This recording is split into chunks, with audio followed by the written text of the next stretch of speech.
Disclaimer lang po, ang kwentong ito ay hindi po original na sa akin. Ito ay galing sa mga random na tao na naka-experience ng mga kababalaghan sa kanilang buhay. Bilang mga teenager, hindi alak, sugal, gimmick, o kahit anong masamang bisyo ang nakahiligan naming gawin. Medyo weirdo kasi ang gusto namin ay magpunta sa mga lumang bahay at abandonadong lugar. Sayang lang kasi hindi pa uso noon ang pag-video kapag pumupunta sa mga nakakatakot na lugar. Kaya wala kaming nagawang documentation. Saka wala din kasi kaming magandang gadget na pwedeng gamitin. Hayaan niyong ibahagi ko sa inyo ang isa sa pinaka nakakatakot naming karanasan. Nang pumunta kami sa isang abandonadong mansyon. 4 kaming magkakaibigan. Kaya pala Junjun ang pangalan ko. Medyo may katabaan kasi. Ginawang pang-asar sa akin ng tropa. Yung 3 naman sa grupo, si Erica, Michael, at Shaina. 2 lalaki, 2 babae. Etong si Michael, matipuno at may katangkaran. Gawa ng miyembro kasi ng varsity. Habang si Shaina naman, maputing babae at maganda. Sexy ang katawan niya, kaya maraming nagkakagusto. At si Erica naman, miyembro ng lumalaban ng arnis sa aming paaralan. Hindi naman sa pagmamayabang ni Nuno, pero itong 3 kasama ko talagang matatapang at halos walang kinakatakutan na mga elemento.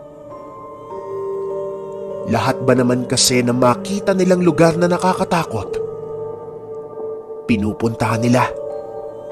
Maging yung eskwelahan namin na maraming kwentong kababalaghan, sisiw lang sa kanila.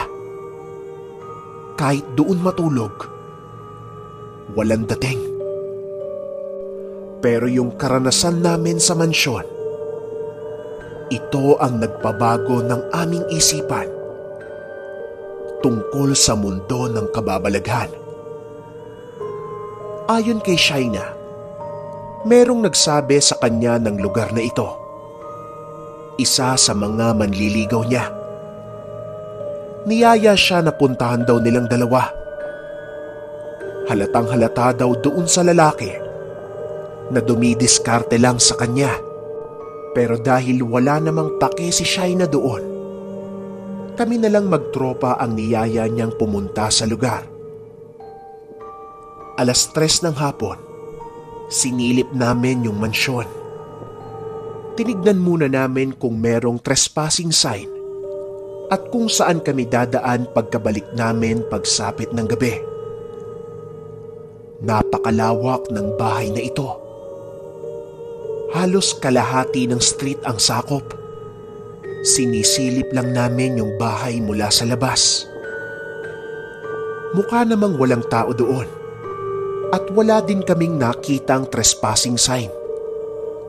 Kaya hapon pa lang, nainganyo na kaming pumasok. Maraming gamit sa loob ng bahay.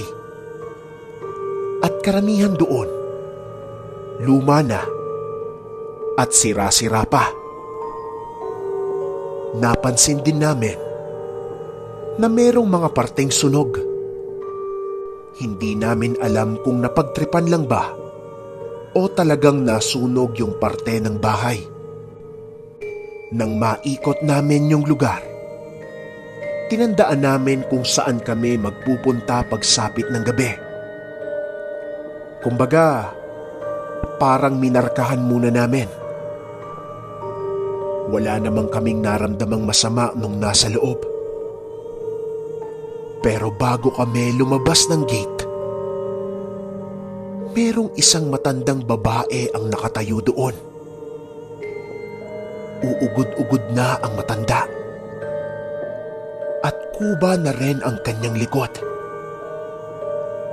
Nagmamadali naman kami papalabas kasi akala namin siya yung may-ari ng lugar.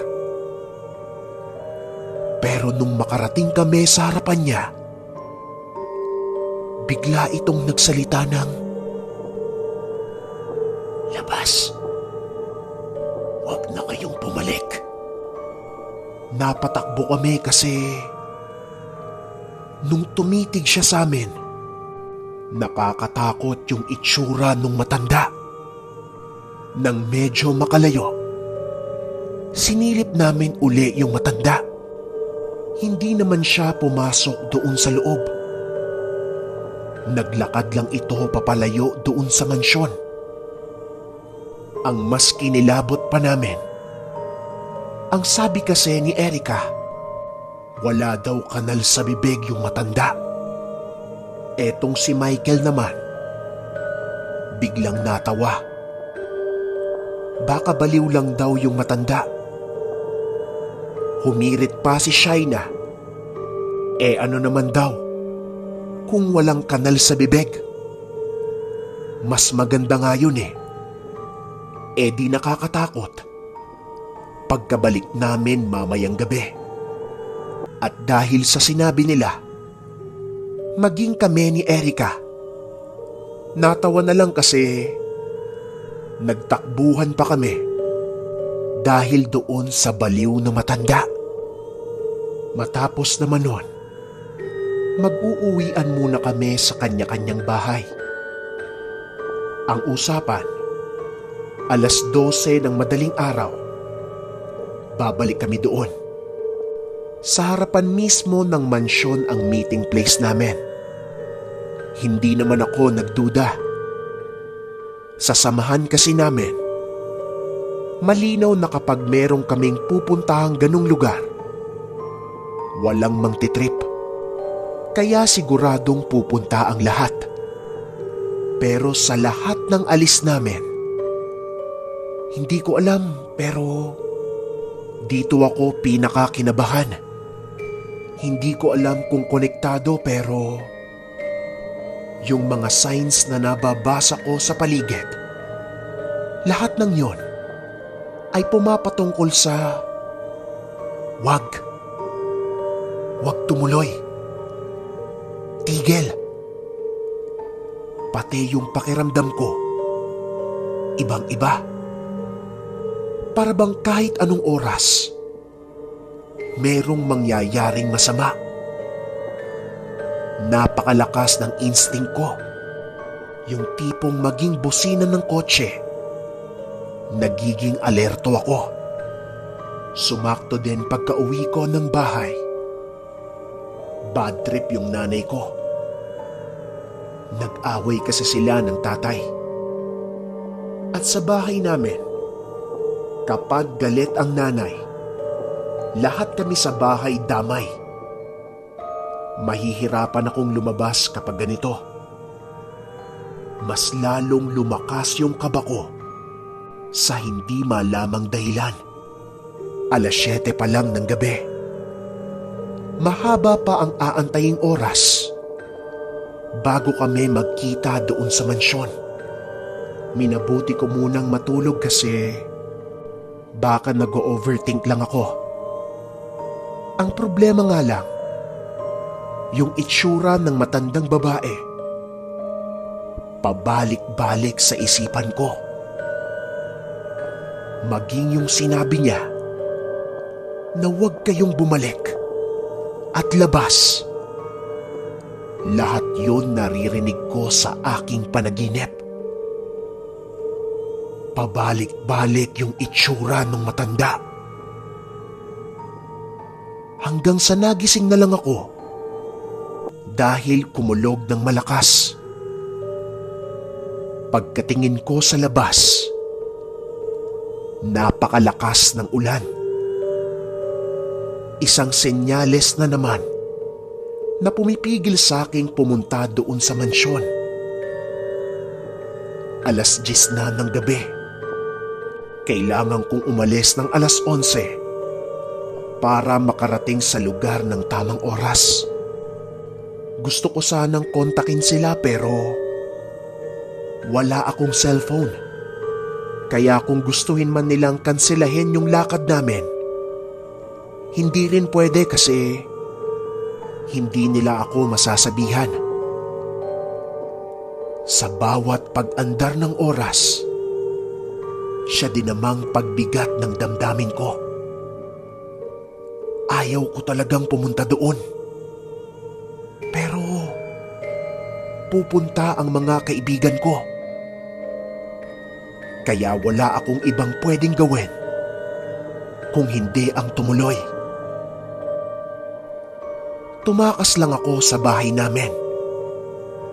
Nagsuot ako ng kapote para hindi hassle sa pagdala ng payong. Meron din akong daladalang flashlight. Dumating ako sa harapan ng mansyon. 11:50. Napakadilim doon. Samahan pa ng malakas na ulan at malakas na hangin. Napansin ko sa loob ng mansyon na merong mga flashlight. Tila ba meron nang naglalakad sa loob? Nagulat ako kasi hindi naman tutuloy yung mga yon hanggat hindi pa kami kumpleto. Pero ang naisip ko na lang, dahil siguro sa ulan, kaya pumasok na sila. Kaagad naman akong sumunod. Ang nadatnan ko lang doon sa loob, malamig na hangin, madilim na paligid, at yung lumang gamit. Sa bandang loob pa ng mansyon, naririnig ko yung boses ng mga kaibigan ko. Dahil sa takot, nagmadali na akong hanapin sila pero wala. Habang naglalakad, palayo sila ng palayo at patuloy ang pagpasok doon sa loob. Hanggang sa narinig ko na naman yung boses. Pero sa mga oras na ito, boses na nung matanda. Labas! Dalian mo! Lumabas ka na! Sumigaw ako ng malakas at humarurot ng takbo. Napatigil na lang ako kasi nabangga ko si Michael. Kasama na niya si Shaina at Erica. Kaagad nilang tanong sa akin kung anong nangyari. Pinaliwanag ko naman yung mga nakita ko at narinig. Malabong sila daw yon kasi kakarating lang nila. At nasa labas lang sila nag-aantay. Napapasok lang sila sa loob nung marinig nila yung sigaw ko. Pero yung kwento ko sa kanila, walang dating. Mas nainganyo pa silang pumasok doon sa lugar. At gusto din daw nilang maranasan yon. Nakiusap ako sa kanila na sa ibang araw na lang kami pumasok. Iba kasi talaga ang pakiramdam ko. Pero ayaw nilang pumayag. Umuwi na lang daw ako kung natatakot ako. Wala akong magawa kundi ang sumunod na lang sa kanila. Ang una naming pinuntahan ay ang master's bedroom. Pagkabukas pa lang namin ng pinto, napahinto kami kasi walang laman yung kwarto na yon nung sumilip kami nung hapon. Pero ngayon, doon mismo sa gitna ng kama, merong manika. Sira-sira na ito at maraming tusok ng karayom. Gawa lang yon sa pinagtagpi-tagping tela. Nilapitan yon ni Shaina at hinawakan. Mahilig kasi siya sa stuffed toy. Hindi man lang sila natakot. Natuwa pa sila kasi ang weirdo daw nung itsura. Nang mailawan ko yung kisame, merong nakasulat doon. 3 letra. LBS. Nang makita ko yon, bigla ko na lang nasabi ang salitang labas. Ang sabi ko sa kanila, labas daw. Lumabas na daw tayo dito. Tara na. Nakakatakot. Ang sabi naman ni Michael, ano ka ba? Wala yan. Gawa-gawa lang din yan ng mga kagaya natin na mahilig pumasok sa haunted house. Tara na. Puntahan na natin yung sala. Feeling ko, meron doon eh. Bigla namang nawala yung takot ko kasi si Shaina biglang umakbay sa akin at sinabing tatabihan niya na lang ako para hindi ako matakot. Habang nakaakbay, hinawakan din ni Shaina yung braso ko. Napakalambot ng balat ni Shaina, kaya nawala yung atensyon ko sa takot. Pagkarating naman namin doon sa sala, dito na nagbago yung aura namin. Saksing buhay kami dito. Kitang-kita ng 2 mga mata namin na yung manika na iniwan namin sa kwarto naroon na sa sala. At yung 3 letrang nakita namin sa master's bedroom naroon na din. Dali-dali kaming nagdesisyon na lumabas na lang ng lugar. Pero pagkatalikod namin, yung babaeng matanda naroon na. Nakatitig lang ito sa amin at dahan-dahang gumagalaw ang kanyang leeg. Sa itsura nun, parang nabali. Diba, ang sabi ko sa inyo, wag na kayong babalik. Lumabas na kayo. Lumabas na kayo. Habang may oras pa. Labas! Hindi ko na alam kung anong sunod ang nangyari. Basta tumakbo na lang kami papalabas ng mansyon. Gusto sana naming mag-report sa polis tungkol sa nangyari pero baka makasuhan lang kami dahil pinasok namin yung bahay. Ang buong akala namin tapos na. Ang buong akala namin ligtas na kami. Hanggang sa nakarinig kami ng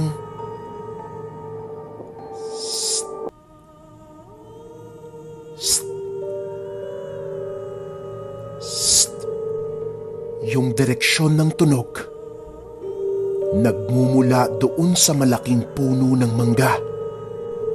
Nang mapansin namin, patuloy pa rin yon. Binuksan ko yung dala kong flashlight at itinutok doon sa puno. Saksing buhay kami dito. Merong isang panike. Pero yung sukat nun, singlaki ng tao. Nagulat ako kasi kumuha na pala ng bato si Michael. Kaagad niyang hinagis yon. Pagbuka ng pakpak ng panike, halos 2 tao ang sukat. Bigla itong lumipad papunta sa direksyon namin at naglabas ng tubig. Hindi ko alam kung ihi ba yon o kung ano. Si Shaina ang tinamaan sa amin. Diring-diri siya kasi sobrang baho ng amoy nun. Hinubad ni Michael ang kanyang damit at pinunasan si Shaina. Dumampi na rin sa kamay niya yung inilabas ng malaking panike. Sobrang baho at lansa talaga nung amoy. Kaya naman nagyaya na si Shaina na umuwi para makaligo at makapagpalit. At dahil nagmamadali na kami, nawala na din sa isip namin yung malaking panike. Ang mahalaga lang sa oras na ito ay makauwi sa kanya-kanyang bahay. Kinabukasan ng araw na yon, nang magkita kami sa eskwelahan, kanya-kanya kami ng kwento tungkol sa pag-alala sa mga nangyari. Parang late na nag-sink-in sa amin yung mga kaganapan. Malaking katanungan para sa amin kung bakit naroon yung matandang babae sa loob ng bahay. Tapos, wala pa siyang dalang kahit ano. Napakadilim doon. Dagdag pa riyan, bakit ganun kalaki yung paniking nakita namin? Ayon naman sa research ni Erica, talagang meron daw ganung kalaking panike. Pero sa probinsya lang yon makikita.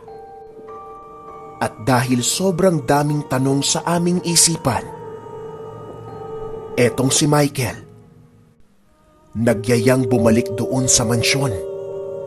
Mas maganda daw na makausap namin yung matandang babae kung bakit kami pinapalabas at anong meron sa malaking panike na nakita namin. Napapayag naman ako kasi gusto ko ding malinawan sa mga naranasan namin. Ang usapan, mamayang gabi, babalik kami doon. Pero ang meeting place namin, sa bahay na nila Erica. Nang mapansin ko si Shaina, naka-jacket siya ng oras na ito. Bagay na kakaiba kasi hindi siya mahilig magsuot ng ganon. Palagi niya kasing dinidisplay ang maganda niyang kutis. Kaya naman hindi ko naiwasan na kamustahin ang kalagayan niya. Ayon dito, sobrang hirap daw tanggalin nung amoy ng tumama sa kanya. Halos 1 oras na siya sa loob ng banyo. Nakakapit pa din yung amoy. Sa bawat pagkiskis niya ng sabon, umiinit daw yung braso niya. Doon kasi tumama yung inilabas ng panike. Nang pinakita niya sa amin yon, pulang-pula ang kanyang balat na para bang hinataw ng malakas. Ang sabi naman ni Erica, baka allergy lang.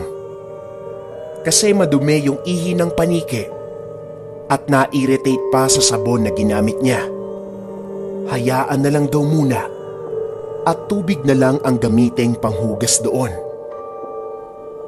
Ang pinagtataka namin, maging si Michael, ganun din. Yung 2 kamay niya na inihawak kay Shaina, pulang-pula. Nagwika siya ng, "Wala to. Normal lang yan. Ano ba kayo? Huwag niyo kaming masyadong intindihin. Basta mamaya, magkita na lang tayo sa bahay nila Erica para makabalik tayo doon sa mansyon." Matapos nun, nagpunta na kami sa kanya-kanyang klase. Ako ang pinakamaagang uwian. 3:00 ng hapon, tapos na ang klase ko. Dumiretso muna ako ng bahay para makapagpahinga. Hindi maalis sa isip ko yung itsura ng matandang babae saka yung laki ng panike. At bakit nga ba kami pinapalabas ng matanda? Gustong gusto kong malaman kung anong koneksyon niya sa lugar na yon. Nang makatulog, ayan na naman ang panaginip ko. Naroon ako sa labas ng mansyon at tinititigan yung lugar. Hinihila ako papasok sa loob. At meron ding boses na nagsasabi ng, "Huwag na kayong bumalik. Mapapahamak lang kayo. Huwag na kayong bumalik." Biglang merong humawak sa kanang braso ko. Pagkatingin ko, naroon yung matanda at magkadikit na yung mukha namin. Ramdam na ramdam ko ang kanyang paghinga. Patuloy pa rin siya sa pagsasalita. "Labas! Huwag kayong babalik. Huwag na kayong bumalik. Mapapahamak lang kayo." Halos mapatalon ako sa kama ng magising. Totoong-totoo yung pakiramdam. Tadtad ako ng pawis at naghahabol ng paghinga ng dahil sa takot. Pagkatingin ko naman sa orasan, 10:00 na ng gabi. Ilang oras na akong nakatulog.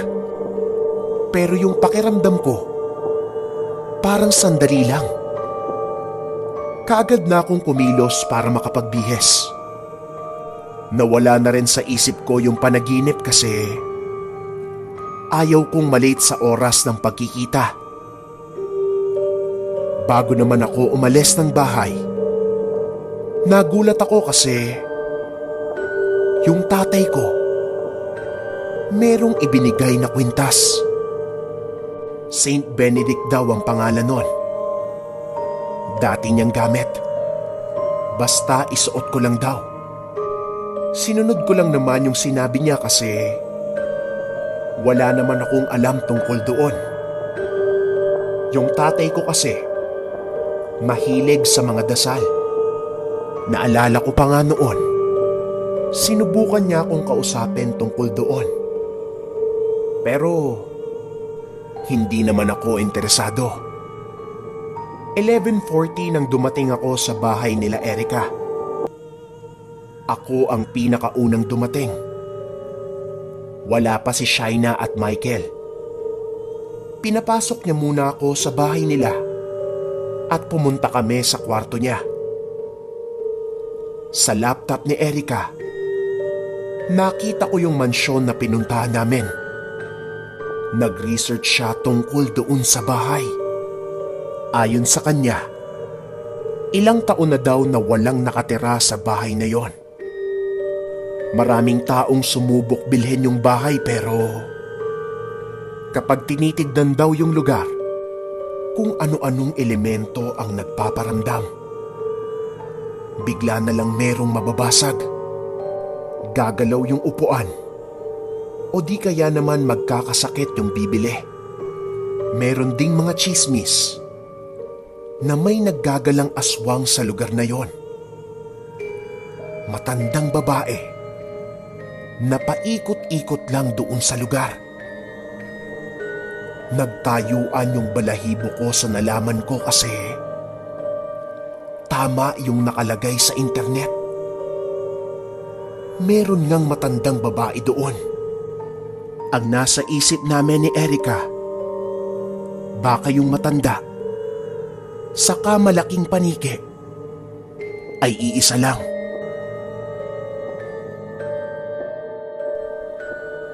Buti naman napabisita kayo. Kakaiba ang nangyari kay Shaina. Akala namin dahil lang sa allergy.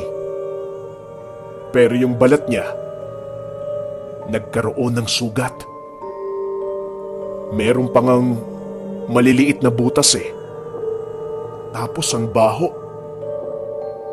Kaya ko naman sinabi sa inyo, Baka hindi nyo kayanin kapag pumunta na kayo sa kanya. Ano? Tutuloy ba kayo? Tibayan nyo na lang yung sikmura nyo.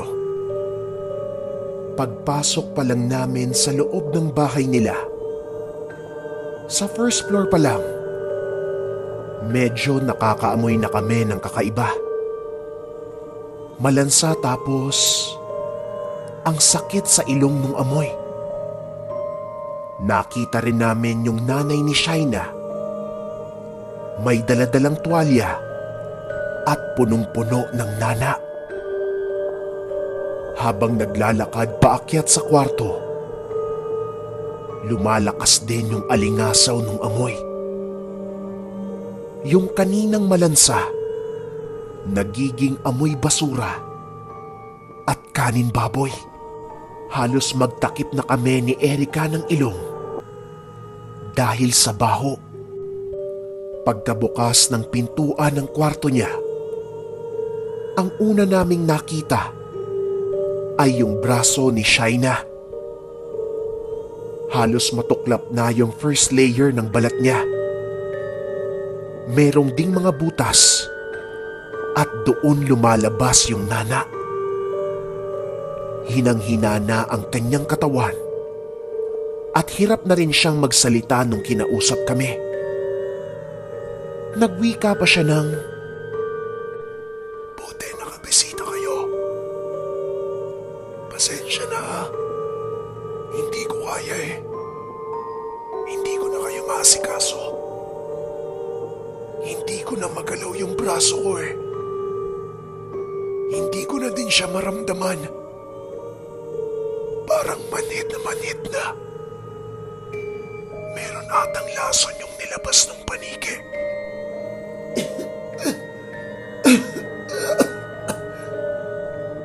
Halos maiyak kami ni Erica sa kalagayan niya. Minabuti na din naming umalis kaagad para makapagpahinga siya. Pinipilit niya pa rin kasing magsalita kapag naroon kami. Ayon naman sa tatay niya, nakailang ulit na rin sila sa pagbisita sa doktor. Kung ano-ano daw ang pinapainom at pinalalagay doon sa sugat. Pero wala namang nangyari. Mas lalong lumalala yun. Matapos nun, dumiretso na kami sa bahay ni Michael. Isang kanto bago makarating sa bahay nila, nakasalubong namin yung teammate niya sa varsity ng basketball. Ayon sa kanila, malabong makapaglaro pa ng basketball si Michael. Kasi yung kamay niya, natuklap yung balat. Maraming sugat at merong lumalabas na nana. Nagulat kami ni Erica sa sinabi nila. Parehong-pareho ng kalagayan ni Shaina. Nagmadali na kami papunta sa bahay ni Michael. Tama nga ang sinabi ng mga kaibigan niya. Yung kamay ni Michael, tuklap ang balat, mabaho ang amoy, at walang tigil ang pagninig nito. Nagwika pa siya ng, "Uy, kumusta na kayo? Si Shaina, kumusta ba? Hindi ko na alam kung anong nangyayari sa akin. Grabe oh, ang baho nung amoy. Pero hindi ko nararamdaman yung kamay ko. Parang sobrang manhid." Dito na kami nagkaroon ng kutob ni Erica na hindi normal ang nangyari sa kanila. Kasi ilang doktor na yung tumingin, pero hindi naman sila gumagaling. Minabuti naming puntahan yung mansyon. Dahil maliwanag pa naman, susubukan naming kausapin yung matandang babae. Pakiramdam kasi namin, meron siyang alam tungkol sa nangyari. Habang nasa labas ng mansyon, hindi namin maihakbang yung paa namin. Natatakot kaming pumasok sa loob. Hanggang sa makarinig na lang kami ng boses sa likod. Hindi kasi kayo nakinig. Kaya ganun ang nangyari sa dalawa niyong kaibigan. Mas lalala pa yon.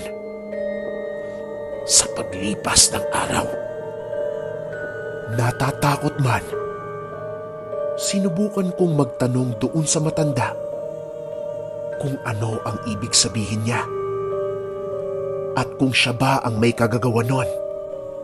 Hindi na sumagot yung matanda at nagpatuloy na lang sa paglalakad. Susundan ko pa sana pero pinigilan na ako ni Erica. Ang sabi niya lang sa akin, kailangan na naming magpatulong sa tatay ko kasi hindi na talaga normal ang nangyayari. Dali-dali kaming umuwi ng bahay para sabihin yon. Ipinaliwanag namin kay tatay ang lahat ng nangyari. Magmula sa unang pagpunta namin doon sa mansyon. Ang sabi ni tatay, "Diyos ko, bakit ba naman kasi kayo nagpunta sa lugar na yon? Hindi nyo ba alam? Kahit mga manggagamot, umiiwas din doon sa mansyon." Ayon kay tatay, matagal na panahon na talagang usap-usapan yung matanda doon. Hindi naman ginagalaw ng mga manggagamot kasi hindi naman yon ang gagambala hanggat hindi mo siya gagambalain. Dati rin daw kasi may grupo ng kabataan na pumunta doon at sinubukang libutin ang mansyon. Parehong-pareho daw ang nangyari. Meron ding nakitang malaking panike. Hindi daw biro ang kalagayan ng mga kaibigan namin. Kapag hindi naagapan, maaari silang mamatay. Nung marinig namin yon, hindi kami tumigil ni Erica ng pagtatanong kay tatay. Kasi hindi namin maintindihan yung sinabi niya. Bakit mamamatay? Anong meron doon sa matanda? Saka bakit ganun na lang ang nangyari kay Shaina at Michael? Hindi normal na tao yung matandang nakausap ninyo. Aswang yon. Hindi ko alam pero binabantayan niya talaga yung lugar. At kung sinong maglalakas loob na pumasok doon, tiyak na merong mangyayaring masama sa kanila. Walang nakakaalam kung bakit ayaw umalis ng matanda doon. At yung tumama kay Shaina at Michael, hindi simpleng tubig lang. Merong kasamang lason at meron ding orasyon. Hindi normal na panike ang nakita ninyo. Meron yung kapasidad na kumain at pumatay ng tao. Kailangan na nating puntahan yung mga kaibigan nyo. Unahin na natin si Shaina. Mas malala ang kalagayan niya. Pagkarating naman namin doon, malakas na sigaw ang bumungad sa amin. Paulit-ulit niyang tinuturo yung kisame. Meron daw malaking tao doon. Saksing buhay ako dito. Merong binulong yung tatay ko sa kamay niya. Tapos ibinato sa tinuturo ni Shaina. Ayon naman kay Shaina, nawala daw yung malaking lalaki. Parang sumabog. Matapos nun, kaagad tinignan ng tatay ko yung sugat niya. Hindi na lang nana ang lumalabas doon. Meron ding mga puting uod. Ang ginawa ng tatay, meron siyang ipinahid na panyo doon at itinali sa braso ni Shaina. Binigyan niya rin yon ng San Benito. Umaliwalas yung mukha ni Shaina. At ayon pa sa kanya, medyo lumuwag ang kanyang paghinga. At hindi na rin manhid ang kanyang braso. Medyo nararamdaman niya na ang bilin ng tatay ko bago umalis. Wag na wag niyang tatanggalin yung medalyon at panyo. Wag din kakalimutan magdasal ng taimtim, pagkagising at bago matulog. Dumiretso na kami sa bahay ni Michael matapos nun. Mabuti na lang, sumaktong wala yung mga magulang niya doon. Hindi kasi naniniwala yon sa mga manggagamot, kung hindi naman nag-aral ng medisina. Ayon kay Michael, maging siya, kung ano-ano na ang nakikita. Nananaginip din siya ng mga anino at biglang lumalabas yung malaking tao sa harapan niya. Batay daw sa itsura nun, kamukha nung paniki na nakita namin sa labas ng mansyon. Simple lang ang ginawa ng tatay kay Michael. Binigyan din siya ng Saint Benedict at pinayuhang magdasal at palakasin ang pananalig sa amang mailikha. Matapos nun, umalis na rin kami sa kanila para hindi maabutan ng mga magulang niya. Dahil sa mga nangyari, hindi ko maiwasang magtanong kay tatay kung paano niya nagawa yung mga bagay na yon. Ayon naman sa kanya, hindi daw talaga siya ang may gawa nun. Instrumento lang siya na ginagamit ng ama para bigyang lunas si Michael at Shaina. Lunas na hindi kayang gamutin ng siyensya. Ilang araw matapos nun, nakapasok na rin si Shaina ng paaralan. Nakasuot pa rin siya ng mahabang damit kasi hindi pa sobrang naghilom yung sugat niya. Kitang-kita pa rin doon yung marka at peklat. Mabuti na din daw ang kanyang karamdaman magmula nung bumisita si tatay sa bahay niya. Malaking tulong daw talaga yung pagbisita namin. At gusto niya rin sanang magpasalamat ng personal. Kaya nung uwian, sinama ko si Shaina sa bahay namin. Wala si Erica ng mga oras na ito. Nakaka-proud nung kasama ko siya kasi pinagtitinginan talaga kami ng mga tao. Lalong-lalo na yung mga kapitbahay namin. Ang akala siguro nila, girlfriend ko yung magandang babae na ito. Ganon din naman ang sinabi ng tatay kay Shaina, na ginagamit lang siya ng ama bilang instrumento sa panggagamot. Matapos naman nun, hinatid ko si Shaina sa sakayan at bumalik sa bahay namin. Bigla ko na lang din napansin yung marka ng sugat sa likod ng tatay ko. Batay kasi sa itsura nun, pareho nung kay Shaina. Tinanong ko kay tatay kung saan nanggaling yung sugat niya. Napatahimik ang tatay ko nun. Natulala siya ng saglit at hindi nakapagsalita. Ang sagot niya lang sa akin, "Oh, teka. Kamusta na kayo ni Erica? Nakapag-desisyon na ba kayo kung mag-aaral ng dasal?" Tay, ako po. Okay lang sa akin mag-aaral. Lalo na nung nakita ko yung ginawa mo kay Shaina. Para kang may kapangyarihan eh. Di ba po, yun din ang gusto ko? Ang maging doktor? Batay po kasi sa ginawa nyo, parang doktor na rin po kayo. Pero iba lang ang pamamaraan. Ganun ba? Mas mabuti na yan. Mapapaghalo mo yung alam mo sa medisina, saka panggagamot sa dasal. Kasi kung minsan, maging doktor, lumalapit din sa mga manggagamot pang espiritual. At kapag hindi naman kaya ng manggagamot sa espiritual, sinasabi din namin na pumunta na lang sa doktor.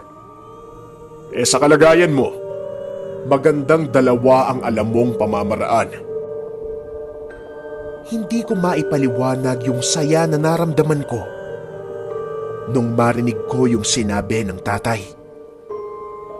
Naging excited ako sa mga mangyayari sa buhay ko. Na para bang nakita ko na yung gusto kong gawin. Parang purpose kumbaga. Pero sa kalagitnaan ng pagiging payapa ng kalooban ko, biglang pumasok sa aking isip kung bakit hindi sinagot ni tatay yung tungkol doon sa sugat niya. Nakapareho nung kay Shaina. Unti-unti ko ding naalala na wala kaming balita tungkol kay Michael magmula nung nagpunta kami sa bahay nila. Ano na kayang nangyari sa kanya? At maging si Erica, hindi ko na rin masyadong nakakausap. Matinding kilabot ang bumalot sa akin at nakaramdam ako ng matinding kaba.